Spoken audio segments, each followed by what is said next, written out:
So I just published my Depolka socks and simply must show you how to work the perfect Judy's magic cast-on. You can either use DPNs or two circulars. You want to keep your needles parallel and place the yarn through the middle. The tail is going to be in the front and the working yarn in the back. Then you want to bring the tail to the back side of the needle and place your fingers in a butterfly hold. So on the thumb is the working yarn and on the back index finger is the tail. Bring the back yarn under both needles and it should go up and over the first needle and down the middle. Then with a slight rotation, bring the thumb yarn under the first needle. Then it should go through the middle, up and over the second needle. And this will be your second stitch.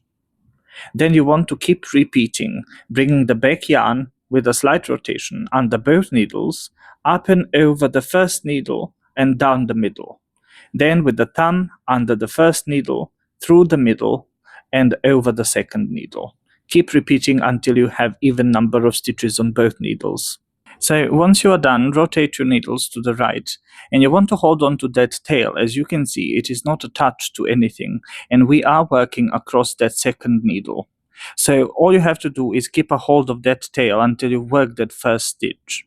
The first stitch is going to be slightly tricky to work, but once you've managed, the rest are much easier. Once I've done the first stitch, you can see me spreading the needles so I can get my fingers in between. This will allow me for a better hold as I work across that first row. So just keep knitting until you reach the end of that needle. Once you've worked the last stitch of that needle, we want to once again rotate our needles to the right so that we can work across the second half of the stitches. At this point you can also give a little tug on the tail to tighten up the first stitch. Working across the second half of the stitches is going to be much easier to do, and you can see me still spreading the needles for a better grip.